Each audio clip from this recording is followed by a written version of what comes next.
Friends చూసారు కదా, పెళ్ళైనాక మొత్తం మారిపోతుంది.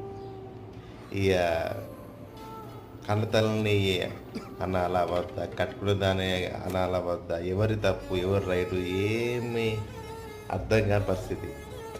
ఏం చేస్తాం ఇక, అంత హస్బెండ్స్కి లోపల ఉంటుంది inner feelings, problems, struggling.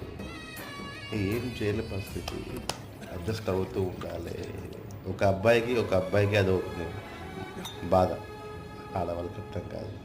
Understanding ఉండాలి, అర్థం చేసుకోవాలి, అడ్జస్ట్మెంట్ కావాలి. ఇట్లా గొడవలు అవుతా అంటే బాగోదు బాగుంది.